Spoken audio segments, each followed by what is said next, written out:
Well, happy May Day, everybody. It is May 1st, and you don't know this, but this is our second coffee.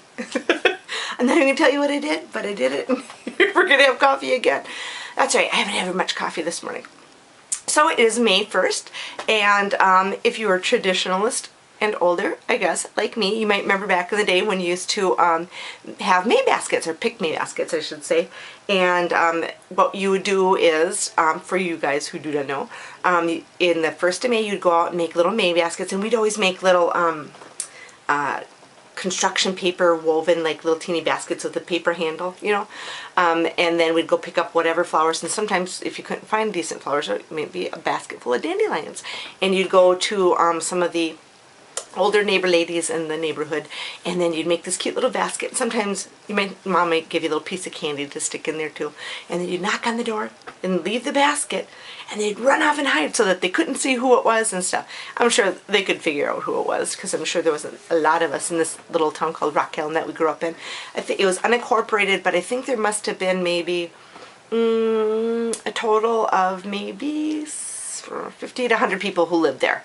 It used to be way back in the day, late 1800s to the early 1900s or something like that, because our house was, that we grew up in, I think was built in 1880, and it was like one of the first homestead type houses. So it was a little town, and it had a little creek running through it, and see if you recognize the name of it. It was called Plum Creek or Plum Crick, depending on where you are, and you're like, Plum Creek, that sounds familiar. Well, if you are a Laura Ingalls Wilder fan and read any of her books, there was a book she said it was on the banks of Plum Creek.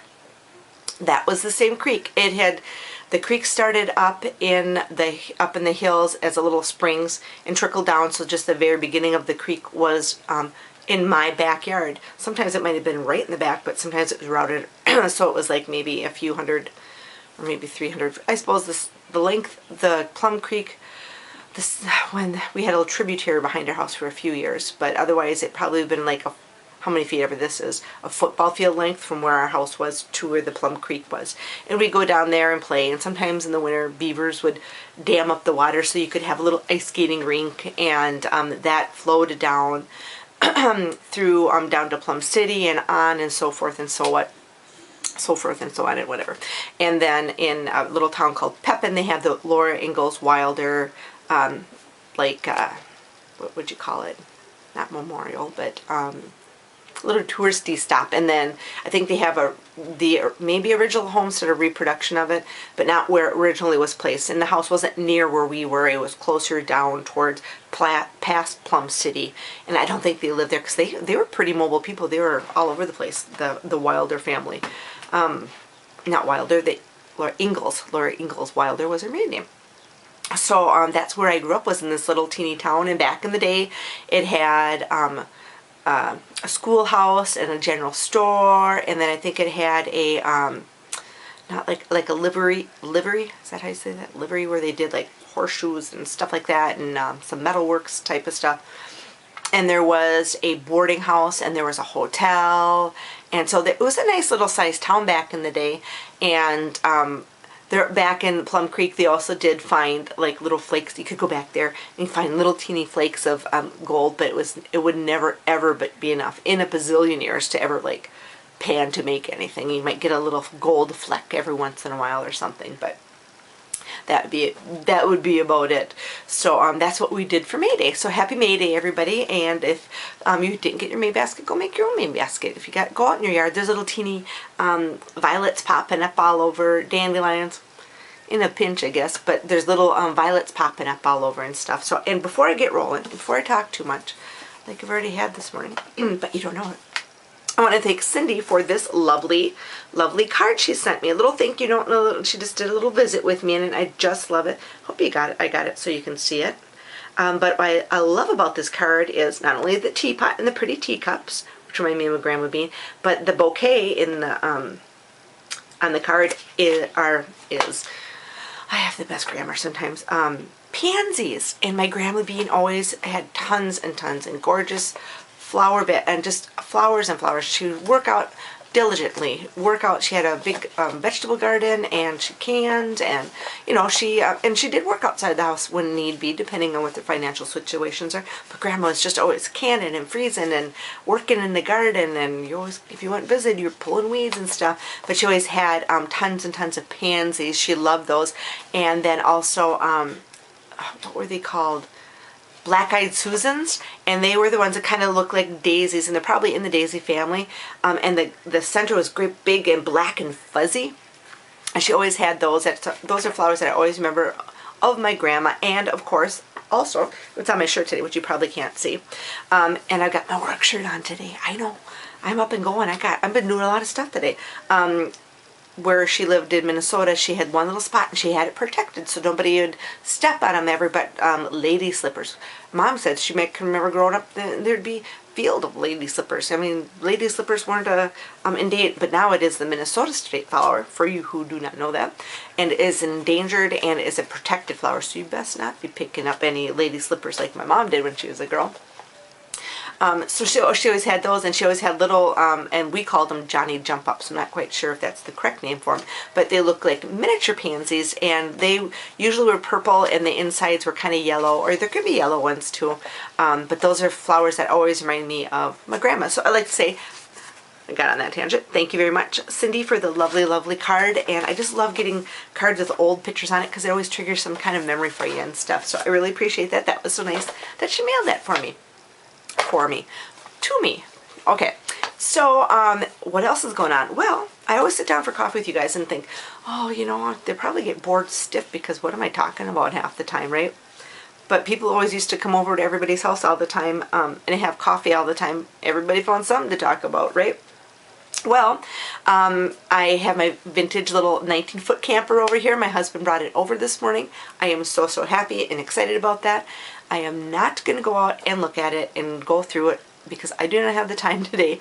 I am like a day late and $1 short today. I am very, very far behind. I don't have, I don't know how I'm going to get all my stuff done today. I'm probably not. You know what? It is what it is. Whatever. But, so I got that coming over, and then I was so excited to post, hey, my vintage camper's here. Woohoo! I was all excited, right? Wasn't like, I don't know how much after that. I got an email from one of the other campers because the Up North camper is officially open today, May 1st. Who can go up on a Sunday? We all got to work tomorrow unless you headed off already. Well, we don't, so we won't be up there till next weekend. Remember, I talked to you about that last week. It is what it is. Roll with the flow, right? So I got a message saying, oh, just so you know, Mary, when you come up, a branch went through one of your huge glass windows. Not a little glass window. Not, thank goodness, not my front glass window, because, oh, Lord, I would be heartbroken. I love sitting on my front couch area and just watch what's going on out in the park and watching my birds at the bird feeders, because it's a large, like, you know, picture window. Well, I had one on the side that was facing my brother's. If that would have been a small window, I wouldn't have mattered anyway. But I'm like, well, you know, it's there. It's kind of nice to have it there. See what's going on and who's driving up. And the puppies love it, right? The one puppy couldn't see.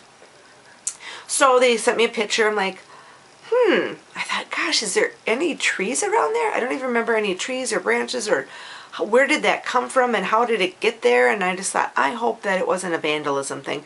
And I look at it and it looks like it probably could have fallen on there, and you hope that somebody wasn't, you know, trying not to be nice and did it, and, you know, because sometimes you get people up there, kids or whoever running around, and you don't know what's going on. And we've had issues in the past, not recently, with a little thievery or a little of this or a little of that going on, which you're going to get everywhere, which is sad. But not nobody's campers ever get broken into, and it's pretty safe that way. But so you hope that it was Mother Nature and not somebody who was trying to be, you know, not such a nice person.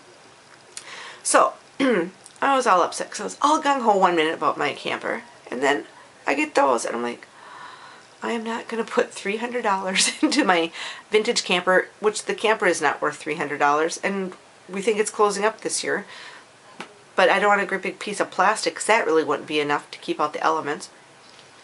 So I messaged my nephew and said, hey, and he goes, well, what's going on? What happened? I'm like, well, I suppose it came off the tree. Hopefully it did. I think it did. It looks like it was just a tree thing. You wouldn't think, you would hope that nobody be up there like that.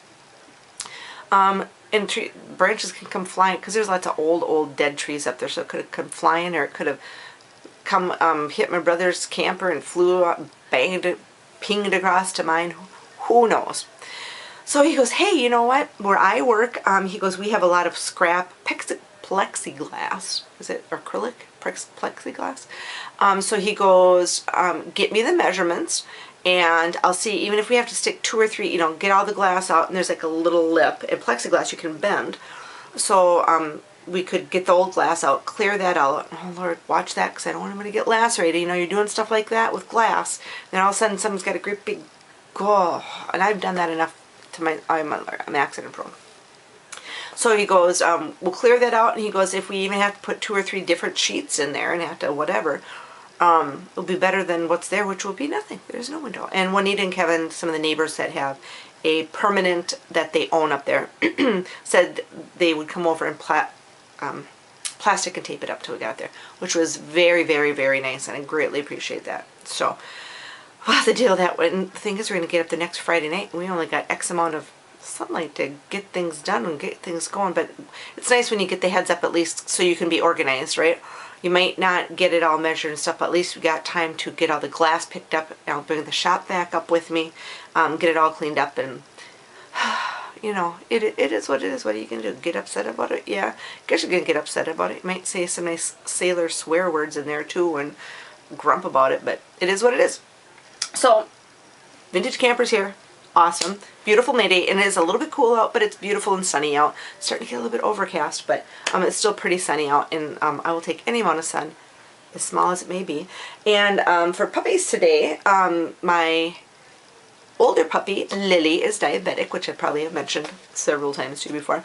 And last time we were into the doctor, or the puppy vet, she said that her sugars were high. It was like 400 something, which is high. No matter what time of day or she just ate or anything, that was a high sugar. So she wanted me to do a glucose curve, which consists of get up and do their little, and you gotta poke them in their little ear to get the little drop of blood.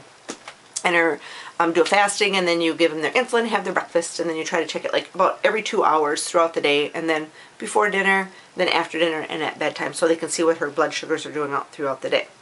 They're not too terribly bad. I mean, they're higher than they should be, but they're not too terribly bad. And I think maybe we had that spike in when she's at the vet for the fact that she's got Lyme disease. Both my puppies got Lyme disease. The older one was symptomatic. She was like, first it looked like her foot hurt, and then it hurt if you touched it, and then I bandaged it and it was okay, and then it came back, and then she was limping, and then she wouldn't walk on it.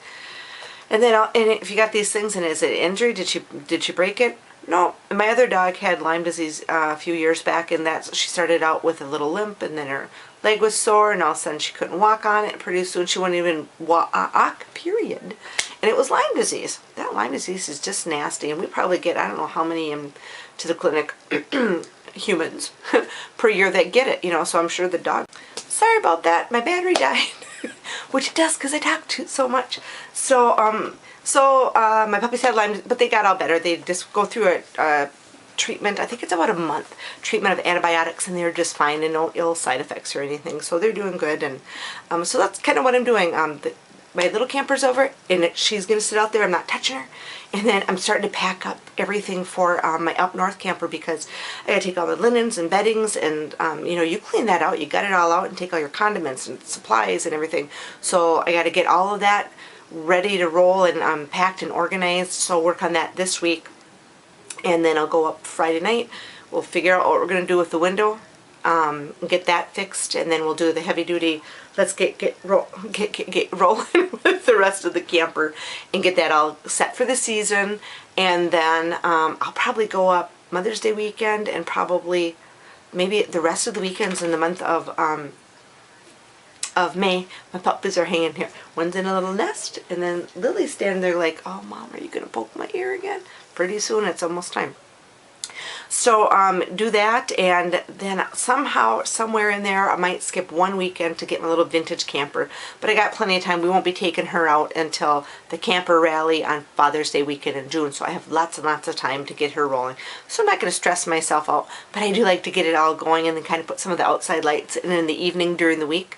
When I'm stressed out from my job, I will go out there and turn my radio on and just kind of sit in there with the lights, and it's just kind of relaxing. Even though my house is right here, it's kind of a little getaway just to get out of the house and just kind of decompress sometimes and stuff. And puppies will go out there and sit with me too. So even though I might take my vintage camper out 2 to 3 times a year, we do go out there and sit. Me and my husband will just go out there and sit and visit and maybe have coffee or a glass of wine, or he'll have a beer or something.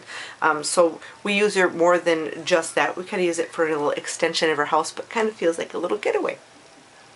So that's all about I have going on is just the basic camper stuff and getting ready stuff. And then on yesterday I did a little thing in Red Wing, and I did a little vintage shopping and bought a few things and did this and that and stocked up in the house.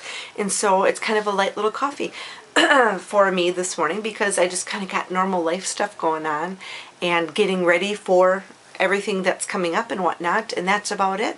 And just thank you again to Cindy for the lovely cute card. I just love that. You know, you don't get nice snail mail anymore, do you? You know, it's all emails and messengers and Facebooking and all that type of stuff. And I tell you what, it's nice to get that little note in the mail, isn't it? That isn't a bill or some type of your warranties or anything, I don't know, or all the 8 million different things that you get in the mail and stuff. It's nice to get something that's a nice little pleasant card, because you don't get those. My grandma was always a very big letter writer, and she used to write her letters. I just remember this too. It just popped it in my head. And what was called I think it was eggshell paper, I think it was called, but it was writing paper, and that's what they used for writing, but it was a very thin paper that you could like hold up and you could see through it. Very transparent and very like if you crunched it up into a ball, it'd be very crunchy and not stiff. That's not the word, but not tissuey either. But I wish I could describe what the paper is like, but unless you've seen one. But you know, kind of like sometimes when you get a very thick piece of paper that's surrounding or packing something, not packing paper either, but it was eggshell paper. I don't know. Google it, because I can't explain it what it was like, but it was a different textured, thin, transparent, and it wasn't white. It was kind of an off-white writing paper that they used to use. And I think it was because it was thinner, it was more economical, and it was lighter weight. And you know, when they wrote their letters, and you couldn't write on both sides of the paper, because I think it would make it very difficult, because it was so transparent you couldn't see. But you know, back in the day, they might write a 4 or 5 page letter, so it was thinner for when, you know, they put it in the envelope for mailing, because you know the envelopes were the little envelopes. So you do your little trifolds, and then you fold the end over, so that would be thin and lightweight for the, because I don't think they did it back then. It was like you put a stamp, it didn't matter what it weighed. But your letters were very lengthy letters, and some of them might have been like, I don't know, 4 or 5, 6, 7 pages long, some of them, because, you know, that was the main communication. And back when my grandma was around, you know, they didn't have, Mom said they didn't have a phone at the farm at first for years. Mom said they didn't even have an inside, like, running water bathtub until somebody's driving up, I don't know who it is, bathtub, until she was older. So I'm just going to peek out my window. Somebody's here, and I'm not even sure who it is. And they're coming to the door. I don't know. I gotta go. It doesn't look like somebody familiar. I'll let you know in a minute. So, Dr. Barker going crazy. So, then I looked at him like, what? He is squatting. Shh, it's okay. He's squatting in front of the door. What the heck? Well, here Gary, he had called one of his handymen, because even though our whole front door, because we had like our front door and it's got the 2 like windows on the sides and whatnot, and it's been there since the mid-70s, right? So on the screen door, the thing has come out, and it will pull out of the wood, and so he was just coming over to see how he could do a temporary fix until who knows when we're gonna get the whole unit replaced. So that's because I'm like, I'm like, oh, it's Eddie. Hi, what are you doing? I'm just stopping by to see how big a piece of metal I need and what I need to get and how I need to fix it. I'm like, oh, okay. Because I'm like, what the heck is this person? Oh, okay, it's all right. To fix that. So we're trying to get some stuff fixed around the house too. You know how when you have a house that there's always something, and you always put it off. You put it off and you put it off. Get our front door, so that's fixed, and then also our shower. I don't know if I told you about this. It's been like running like a river underneath it. And at first it was a trickle a few years back, and then it was just like a little bit, and then sometimes I can move it and jerry rig it so it would not leak anymore. So then we bought a new unit to put up 3 years ago. It's been sitting in the garage. And then it was okay for a while. So I'm like, oh, well, just leave it. You know, don't, if it's not broke, don't fix it. Or if it's working, leave it alone. And then now it's just like a full bore. You take a shower. In my house, you know, I have a nice bathroom upstairs, but it's got a bathtub. And it's a rarity that I use the bathtub more giving the dogs baths than I use it myself. I rarely get in there and take a bath, and my son and my husband aren't going to. So down in our basement, it's kind of like a split, we have a little split level house, so you know, you go down the steps and one side's garage and one side it's kind of like a utility room. There's a washer, dryer, your furnace, all that jibber jabber, and then we got a toilet, a utility sink, and then a shower stall. And it's not fancy, and it's cold. I'll tell you, sometimes you go down there in the winter and you take a shower. She's brisk. So anyway, it is time to put the new shower in. It is ridiculous. It has wrecked my floors. They're cement, but I've painted them. I painted them so they're nice as they can be. But that's all come up, and it's a river, and then I'm like, that's it. I said, you got to call somebody. We got to get somebody in here. My husband don't like to spend money, but I said, enough is enough. This is ridiculous. We're not like poor. We can get this fixed. We got budgeted money that we can fix these things for, so it's enough. Because you know, you got to use 8 million because then it runs, and then you clean the floor up, and you got like twice or 3 or 4 more towels to wash up than you usually do. It's time to get it fixed. So I must have made my point clear. Puppies in their nest. Point clear enough that it's time to get her done. So he must have called him and say, yeah, my wife says, come on over. And so he's got that, and then the guys are going to come to put the shower in. And it will be so nice. You know, you hate when something doesn't work and it causes more work because it isn't working. So it's just time to get her done. I don't know. If somebody can answer me why these puppies come in here and they got to make these nests. And it's like places that they wouldn't normally hang out. Hey, psst, psst. You know, it's like it's underneath my vanity here. You don't ever go out under there any other time. Why are you under there now? So that's what's going on with me. And so just normal day-to-day stuff, trying to get ready and get organized so we can have a smooth first opening weekend. And my vintage camper, I'll get to that when I get to it because I got like over a whole month to get that already. And I'll have to do a little, just a mini one. I swear it's going to be 5 minutes. 5 minutes for what I found, because I just got that Art Deco pot, and then maybe I'll put my Viva Las Vegas, because I never got that done last Sunday, my Viva Las Vegas haul, and it's not really a haul, but my vintage dresses I got and a couple little goodies I got for Viva Las Vegas, and then I'll maybe combine my little Art Deco coffee pot, find 2 in there. It doesn't, sometimes I am so whatever about, it's got to be, well, I can only have this stuff because I'm going to do a Viva Las Vegas. You can't throw anything else in that, Mary. And who knows, maybe maybe the time I get to it, maybe I'll have more stuff to do too little. Sometimes I think, I ramble on too much, so then it comes too long, and people are like, I know. So I'm trying to, this year, 2016, is trying to make shorter little vlogs. But it's hard for a talker to do that, you know? Alright, so that's that. So next weekend I will not be having coffee with you. I will be up north getting all that stuff. It is chaos and mayhem getting all that type of stuff ready to go. And then so I'll probably have coffee with you in a couple weeks. Everybody take care. Enjoy spring. Go pick yourself a little May basket if somebody hasn't done it for you. There's little teeny violets in everybody's yard probably. Or dandelions. I don't think they hold up very well, but the flowering crabs in my yard are going to be blooming soon. One I really, we really pruned up last year, plus my lilacs. And I love my lilacs. It's big, huge, gigantic. They're like 8 foot. We really chopped them out because we haven't pruned them, and so I don't think we're going to have hardly any lilacs. And that is like one of my favorite smells are lilacs and lilies of the valley. So I won't have those. My one flowering crab tree won't have as many blossoms because we trimmed that one way down. But my one few years back, when was that? 2010, my mom passed away. And all the girls and the doctors and everything at the clinic I worked at bought me a beautiful little white flowering crab. And they didn't know, but my mom always had snow white, beautiful hair from the time, because you know she was later in life when she had me. So I always remember my mom with beautiful white hair, And when it blossomed the first time and it was white blossoms, I was so happy because it was in memory of my mother, and I thought how that all went together and just reminded me of her white hair and the white beautiful blossoms and stuff. So take care, everybody. Have a great next couple weeks until we have coffee again. Hopefully I kept this shorter. Sorry about all the chaos and mayhem. That's just the way it is. Gotta get rolling. I got supper in the oven. I'm gonna get that out. Get a little couple loads of laundry done because I'm behind on that, and get rolling. So everybody have a great May Day. Take care until we have coffee again. Bye, everybody.